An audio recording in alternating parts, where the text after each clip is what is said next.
ఫిబ్రవరి 11న ఉదయం 10 గంటల నుంచి సాయంత్రం 5 గంటల వరకు తాజ్ డెక్కన్ బంజారా హిల్స్ హైదరాబాద్లో. నమస్కారం, వెల్కమ్ టు ఐడ్రీమ్. నేను విజిత. ప్రస్తుతం మనతో పాటు ఉన్నారు ప్రముఖ జ్యోతిష్య వాస్తు పండితులు, భారతీ శంకరాపీఠం వ్యవస్థాపకులు, వేదస్మార్త జ్యోతిష్య ఆగమ ధర్మశాస్త్ర ప్రతిష్టాంత పండితావర్యులు, బ్రహ్మశ్రీ అన్నవరపు తిరుపతి మూర్తి అవధాని గురుగారు మనతో పాటు ఉన్నారు. ఇప్పుడు గురుగారితో మాట్లాడదాం. నమస్కారం గురుగారు. ఓం శ్రీ మహాగణాధిపతయే నమః.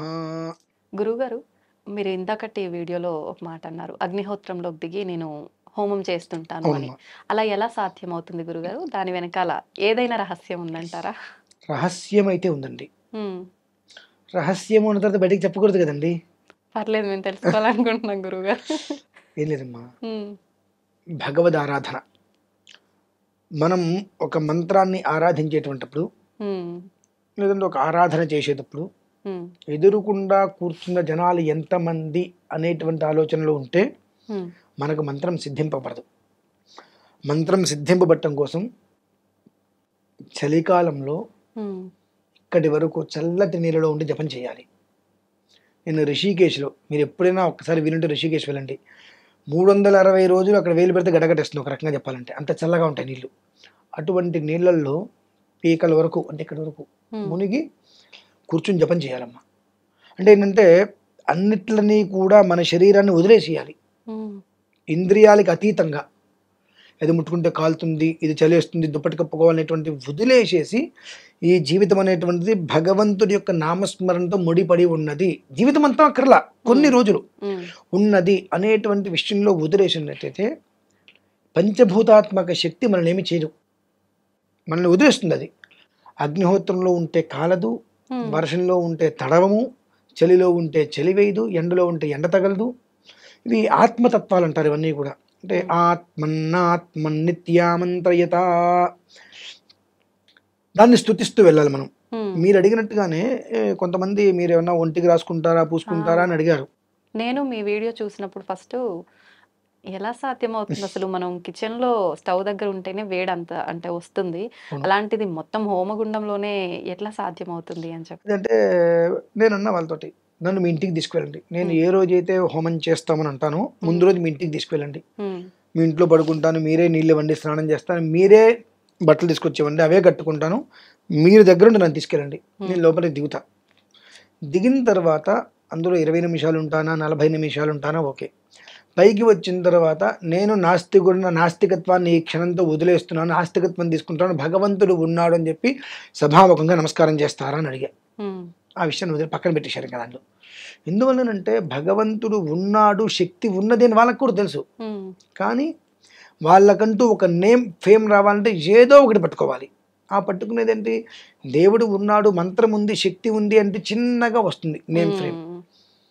దేవుడు లేదు, మంత్రం లేదు, తంత్రం లేదు, దయ్యం లేదు, భూతం లేదు, అంతా బూటకమన్నారు అనుకోండి, 2 రోజుల్లో ఫేమస్ అవుతారు. అది దృష్టిలో ఉంచుకొని ఇటువంటి విషయాలను కూడా వాళ్ళు తీసుకొని వస్తుంటారు. దాన్ని ఛాలెంజ్గా చేస్తే ఎవరు దాన్ని ముందుకు తీసుకొని ముందుకు రాలేరు.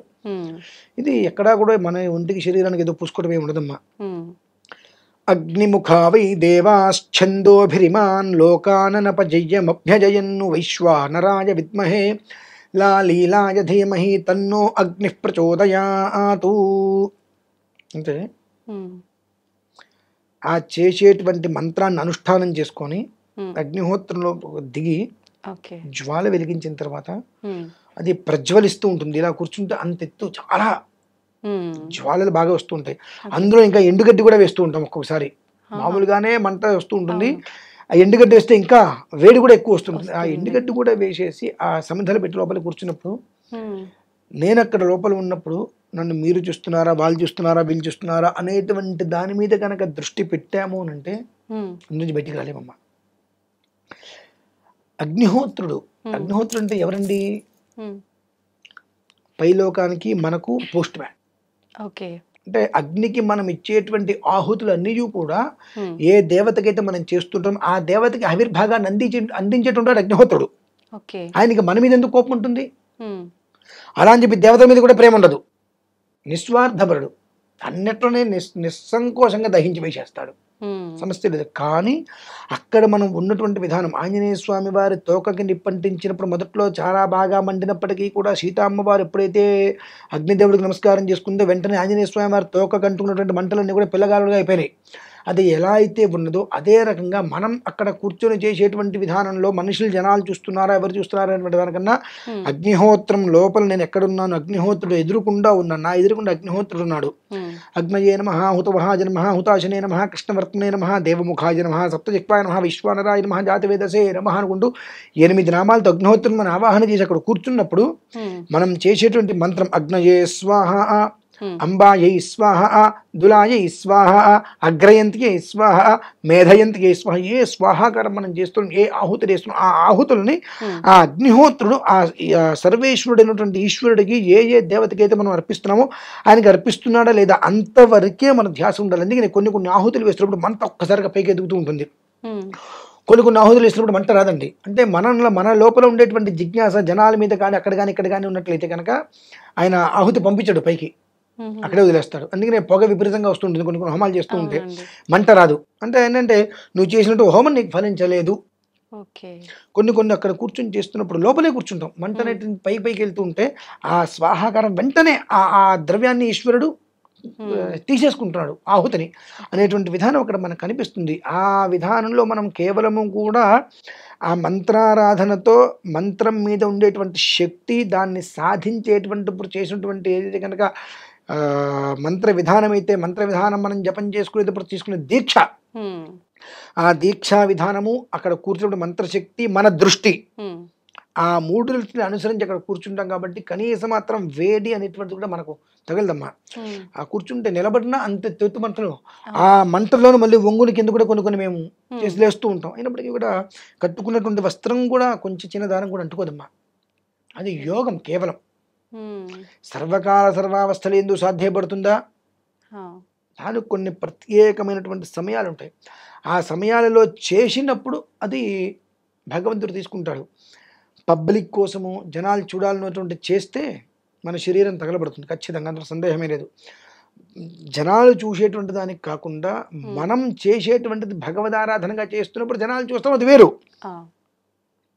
దానికి ఎలాంటి దోషం ఉండదు కనుక మనం ఆరామ్సే అక్కడ కూర్చొని 20 నిమిషాలు 30 నిమిషాలు 40 నిమిషాలు అందులో కూర్చొని హోమం చేసుకుని బయటకు వస్తామమ్మా. అది కేవలము కూడా మంత్రశక్తిని మనం ఏ రకంగా దీక్షతోటి సిద్ధింప చేసుకుంటున్నాము అనేటువంటి విషయాన్ని దృష్టిలో ఉంచుకొనే ఉంటుంది. ఇప్పుడు వాయుస్తంభన నెక్స్ట్ నేను చేసేటువంటిది అది. వరుణ స్తంభన కూడా చేస్తానమ్మా. 27 నిమిషాలు వచ్చేటువంటి వర్షాన్ని కూడా మనం ఆపేయవచ్చు. వర్షం రావట్లేదు, దాన్ని కొన్ని శతానువాకాలు వర్ణానువాకాలతోటి పారాయణ చేస్తూ 27 నిమిషాలు వర్షాన్ని కూడా మనం అక్కడ. అయితే ఇది ప్రయోగాల కోసము ప్రదర్శనల కోసము చేయకూడదమ్మా. ప్రయోగం కోసం ప్రదర్శన కోసం చేస్తే 1-2 సార్లు వస్తాయి, 3వ సారి మనకు ఆ మంత్రం పోతుంది. ఇంకా నిజంగా అక్కడ కరువు కాటకాలు లాంటివి ఉన్నాయి, అక్కడ వర్షం అవసరము అన్నప్పుడు మనం చేయటం వేరు.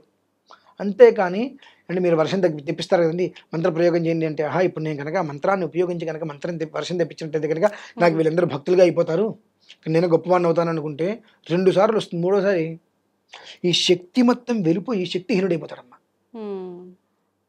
ఏదైనా అంతే. కాబట్టి మనం సాధించుకోవటము ఎంత గొప్ప విషయమో దాన్ని కాపాడుకోవడం కూడా అంత గొప్ప విషయం. కాపాడుకోలేకపోతే జీవితం పోతుంది, సాధించుకోలేకపోతే జీవితమే ఉండదు. మంత్రాన్ని సాధించుకోవాలి, సాధించుకున్న దాన్ని కాపాడుకోవాలి. ఎలా అంటే మనకి ఇప్పుడు మంచి పేరు తెచ్చుకోవాలంటే చాలా కష్టపడాలి, చెడ్డ పేరు తెచ్చుకోవాలంటే అవసరం లేదండి. రోడ్డు మీద వెళ్ళి వస్తే ట్రావెల్ అంటే చాలు అయిపోయి అక్కడ కొడుతుంది, దెబ్బకి వైరల్ అవుతాం. అంటే చెడ్డ పేరు తెచ్చుకోవాలంటే కష్టపడక్కర్లా, మంచి పేరు తెచ్చుకోవటం. అసలు మంచి పేరు తెచ్చుకోవద్దంటే నేనైతే నీ పేరు ఎవరికి తెలియద్దు, మంచి పేరు తెచ్చుకోవద్దు. నువ్వు మంచి పేరు తెచ్చుకున్నావు అంటే అనుక్షణం దాన్ని నువ్వు కాపాడుకుంటూ రావాలి. దాన్ని కాపాడుకుంటూ నువ్వు రావాలంటే నీ వ్యక్తిగత జీవితాన్ని వదిలేయాలి. నేనేమన్నా నా వ్యక్తిగత జీవితాన్ని దృష్టిలో పెట్టుకొని నన్ను ఎవరో చూస్తారో నాకు అవసరం లేదు. నా భార్యతో నేను సినిమాకి వెళ్తా, నా ఇష్టం అది. సో కేవలం కూడా నేను పంచగట్టుకుంటేనే గురుగారు అంటారు, ఫ్యాంట్ వేసుకుంటే గురుగారు అంటే మంచిది. నీ తత్వం అలా ఉంది, నీ తత్వానికి తగ్గట్టుగా నేను ఎందుకు ఎలా ఉండాలి? నా తత్వానికి విరుద్ధంగా నేను ఉండలేను. మన నా కుటుంబంతో నేను ఎలా ఉండాలో అలా ఉంటా, వైదికంతో ఎలా ఉండాలో అలా ఉంటా. ఆ రెంట్లోనే భగవంతుడి యొక్క అనుగ్రహం వల్ల సమపాల దృష్టితో నేను చూసుకుంటూ రాగలుగుతున్నాను కనుక చేసేటువంటి ప్రతి ఒక్కటి కూడా ఎలాంటి స్వార్థము అనేటువంటిది అక్కడ ఉండదు కనుక ఖచ్చితంగా నాతో ఆ అగ్నిహోత్రుడికి నాకు ఉండేటువంటి స్నేహం కావచ్చు, ఈశ్వరుడితో ఉండేటువంటి సాన్నిహిత్యం కావచ్చు, అలా చేసేటువంటివి చక్కగా ఎలాంటి ఇబ్బందులు లేకుండా జరుగుతున్నాయి మా ముందుకి. ఓకే. నేనైతే చూడలే గురుగారు ఇప్పటివరకు అట్లా అగ్నిహోత్రంలో దిగి. నేను ముందుగా మీ వీడియో మాత్రమే చూసాను ఫస్ట్ టైం. నిజంగా చాలా షాక్ అయినా. అసలు ఎట్లా సాధ్యమైంది? ఇదంతా ఏదో ఫేక్ అయి ఉంటది తప్పులేదండి. అంటే అనుకున్నా గురుగారు. ఫస్ట్ టైం చూసిన వాళ్ళు ఎవరైనా అంతే అనుకుంటారు. హ్మ్. మంచి ఇప్పుడు అది డైరెక్ట్‌గా చూడనప్పుడు ఎవరైనా ఫేక్ అనే అనుకుంటారు. హ్మ్. చూసిన తర్వాత తనని తానే నమ్మలేరు. అవునండి. దాని గురించి అవగాహన చేసుకోవాలి. ఎందువల్లంటే మీరు చెప్పింది వాస్తవమే. దీపారాధన ఇలా ముట్టుకుంటేనే మనకు అవునండి. అగ్గిపుల్ల వెలిగించి చివరి వరకు మనం పట్టుకోలేం. ఆ! అటువంటిది అందులో ఉండటం అంటే తేలికైన విషయం కదండి. హ్మ్. అలానే అందరికీ కూడా సాధ్యపడేటువంటిది కాదు. ఆ! దానికి శక్తి ఉండాలండి. ఆ ఓకే. శక్తి అనేటువంటిది ఎక్కడ ఉండాలి? హ్మ్. అంతర్ముఖంగా ఉండాలి. బహిర్ముఖంగా కాదు. ఓకే. బహిర్ముఖంగా నేను ఎలా అయినా ఉండొచ్చు కాక. హ్మ్. అంతర్ముఖంగా అనేటువంటిది లోపల నాకుంటే అది హ్మ్. నన్ను సర్వకాల సర్వావస్థలందు కాపాడుతుంది. హ్మ్. కేవలం బహిర్ముఖంగానే ఉన్నట్లయితే ఎప్పటికీ నన్ను అది కాపాడదు. మరి 14 సంవత్సరాలుగా నేను చేసుకుంటూ వస్తున్నానమ్మా. హ్మ్. ప్రతి శివరాత్రికి చేసుకుంటూ వస్తున్నా. ఇంకా చెప్పాలంటే 2023 కిందటి సంవత్సరంలో సుమారుగా నేను హ్మ్. 4, 5 సార్లు చేసుంటా. ఓకే. మొన్న 24వ తారీఖు జనవరి 24వ తారీఖు కూడా రేపల్లిలో చేశా. హుహు. రేపు శివరాత్రికి కూడా చేస్తున్నా. హ్మ్. ఇదేంటంటే నాకది లోపల ఉంది. ఏమంటే మరి ఇదంతా మీరు జనాలకి ఎందుకు చెబుతున్నారు? హ్మ్. బహిర్ముఖం ఉండకూడదన్నారు కదా! ఎందుకు అవును. చెబుతున్నారు ఇవన్నీ? చాలామందికి మీకున్నటువంటి సందేహాలుంటాయి. చూసిన హ్మ్. వాళ్ళకి ఇది నిజమా? అబద్ధమా అని. అవునండి. అటువంటి సందేహాలున్న వాళ్ళు గనక వచ్చి కూర్చుంటే వాళ్ళ సందేహాలు నివృత్తవుతాయి. అప్పుడేంటంటే ఇంకొకసారి సందేహం అనేటువంటిది పడకుండా ఉంటారు. సందేహం ఒకసారి నివృత్తయింది అంటే ఇక సందేహం రాదు. అవునండి. అటువంటిది చేసినప్పుడు డైరెక్ట్‌గా గనక చూసినట్లయితే నిజమే. హ్మ్. ప్రత్యక్షంగా జరుగుతుంది. టీవీలో చూసినటువంటిది మనకదేమన్నా ఫేక్ వీడియో ఏమైనా హ్మ్. చేసుంటారేమో అని అనిపించవచ్చు. కానీ ఇదైతే ప్రత్యక్షంగా మనం చూసాం కాబట్టి ఇందులో ఎలాంటి అబద్ధము కాదు అనేటువంటిది వాళ్ళ సందేహం నివృత్తయిన తర్వాత ఇంకొకళ్ళు ఎవరైనా మాట్లాడితే వాళ్ళు సమాధానం చెప్పగలుగుతారు. అంతే. నేను 10 మందికి చెప్పడానికి అవతలి వ్యక్తి తనకు తాను చెప్పడానికి తేడా ఉంటుంది కదమ్మా! నిజమే అందువల్ల నేను గురుగారు. చేసేటువంటిది మీరొచ్చి చూసుకోండి అని కూడా చెప్పడం జరుగుతుంది అట్లా. ఓకే. సంతోషం గురుగారు. అందరి సంగతేమో గాని నా డౌట్ అయితే క్లియర్ అయిపోయింది. నమస్తే గురుగారు. విశ్వనాథ్.